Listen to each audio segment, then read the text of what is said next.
আমেরিকার B2 বম্বারের সফলতা দেখে এখন রাশিয়ার তরফ থেকে ভারতের জন্য তাদের সবচেয়ে ঘাতক স্টেলথ ইউসিএভি S-70 অফার করেছে, যার বিশেষত্ব হলো এটা কিন্তু নিজের মধ্যেই একটা স্টেলথ বম্বার বললে ভুল হবে না। কিন্তু একে চালানোর জন্য অ্যাডিশনাল পাইলটের প্রয়োজন নেই, বরং তার জায়গায় এটাকে যুদ্ধবিমানের সাথে চলার জন্য ডিজাইন করা হয়েছে।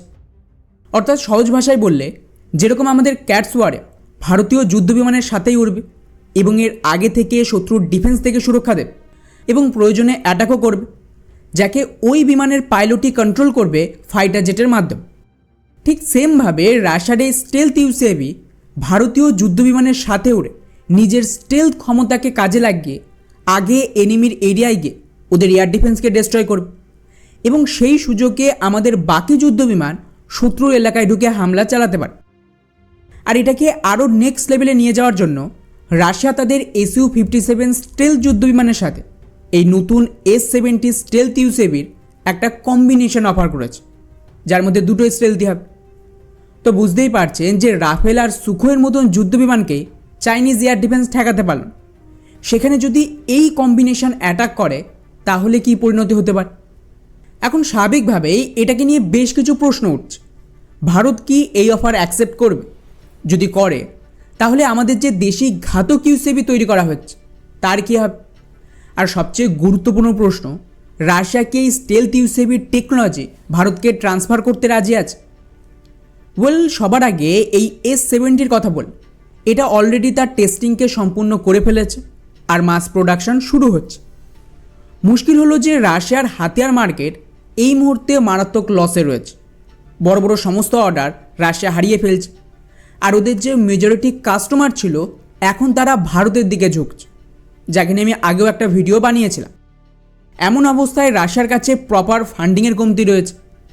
সেক্ষেত্রে ওরা চাইছে যে কোনো বড় প্রজেক্ট, স্পেশালি নতুন হাতিয়ার যার মাস প্রোডাকশন শুরু করতে হবে, তার একটা পার্টনার দরকার যারা এই প্রজেক্টকে ফান্ড করবে।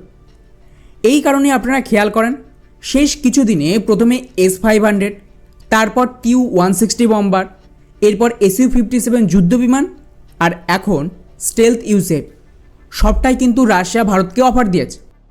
রাশিয়ার প্ল্যান সিম্পল, যদি ভারত এগুলিকে কিনতে রাজি, তার বিনিময়ে ওরা ভারতেই সামান্য টেকনোলজি ট্রান্সফারের মাধ্যমে এর প্রোডাকশন লাইন সেট আপ করবে। এতে ওরা কাস্টমার পেয়ে গেল, উপরন্তু ফান্ডিংয়ের সমস্যা মিটে গেল। S-70 স্টেলথ ইউসিএভির ক্যাটাগরিতে পড়ে, আর এটা তো মোটামুটি সকলেই জানে। রাশিয়া মিসাইল আর এয়ার ডিফেন্সে যতটা সফল ততটা কিন্তু স্টেলথ টেকনোলজিতে হয়নি।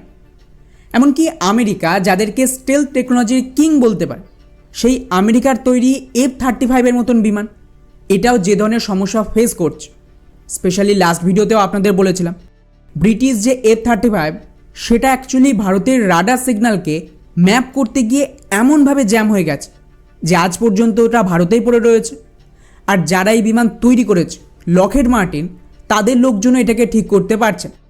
এমনকি ভারতীয় বায়ুসেনা তো অফিসিয়ালি টুইট করেছিল যে আমাদের ইন্টিগ্রেটেড ডিফেন্স সিস্টেম F-35কে ডিটেক্ট করেছিল।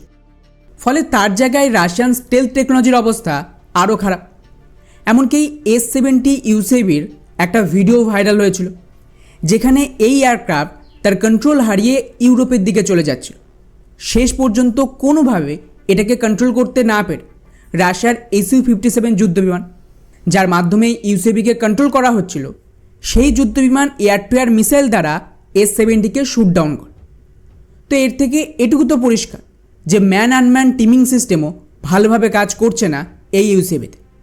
ওদের Sukhoi-57 বিমানই এটাকে কন্ট্রোল করতে পারছেন, সেখানে ভারতের বাকি বিমানের সাথে এটা কতটা ইন্টিগ্রেটেড হবে তাতে সন্দেহ আছে।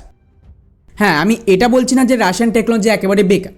ডেফিনেটলি এই ধরনের টেকনোলজি নতুন আর পুরোপুরি ম্যাচিওর হতে একটু সময় তো লাগবে, এটা নর্মাল বিষয়। অন্যদিকে ভারতের কথা বললে এমন নয় যে ভারতের ইমিডিয়েটলি এই ধরনের ইউসিএভির প্রয়োজন আছে, কিন্তু ভারতের এমকা চলে আসার পর 2030-এর পরে যে ডিমান্ড বাড়বে সেখানে এগুলোর প্রয়োজন হতে পারে। এমন অবস্থায় অলরেডি ভারত নিজেদের ঘাতক ইউসিএভিকে তৈরি করছে, তার টেকনোলজি ডেমনস্ট্রেটার সুইফটের টেস্টিংও সম্পূর্ণ হয়ে গেছে। ফলে এটাকে স্কেল আপ করে ঘাতক বানাতে খুব বেশি সময় লাগার কথা না, আর 2030-এর আগেই এটা রেডি হয়ে যাবে, এটা গ্যারান্টি। ফলে ভারতের এই মুহূর্তে নিজেদের পুরো ফান্ড আর ফোকাস দেশীয় প্রজেক্টে লাগানোই বেটার হবে। আর বন্ধুরা, এমন তো নয় যে রাশিয়ার এই S-70 কিনতে চাইলে আগামী বছর এটা ভারতে চলে আসবে। এর প্রোডাকশনও চালু হয়নি। তো মনে করুন যে হাইপোথেটিক্যালি ভারত রাজি হলো এটা কেনার জন্য। সেক্ষেত্রে নেগোসিয়েশন চলবে আগামী 2 বছর মিনিমাম। তারপর ভারতে প্রোডাকশন লাইন সেট আপ করতেই আরও 1 বছর। এরপরে গিয়ে প্রোডাকশন শুরু করে ভারতীয় বায়ুসেনাকে প্রথম S-70 ডেলিভারি দিতে দিতে 2030 থেকে 32 সাল লাগতে পারে। এটা আমি মিনিমাম সময় বলি। আর আমরা সবাই জানি নেগোসিয়েশন কোনো দিন 1 থেকে 2 বছরে হয় না। এর জন্য মিনিমাম 4-5 বছরের সময়ও কম পড়ে যায়। তো অবাক হব না যদি এটা 2035-এর পরে গিয়ে পৌঁছে যায়। তাই এত লেট যখন হবে এবং আমরা নিজেদের টেকনোলজিও প্রুভ করে ফেলেছি আর ছোটো ভার্সন তো তৈরিও হয়ে গেছে, এমন পরিস্থিতিতে বিদেশি এয়ারক্রাফট কেনার কোনো মানেই দাঁড়াচ্ছে না। ইভেন যদি কোনো কারণ আমাদের দেশীয় প্রজেক্ট দেরি হয়, তাহলেও আমাদের বিদেশি এয়ারক্রাফটের দিকে যাওয়া উচিত না। একবার আমাদের পুরো ইকোসিস্টেম রেডি হয়ে গেলে তারপর কিন্তু ভারতকে আর ঘুরে দাঁড়াতে হবে না।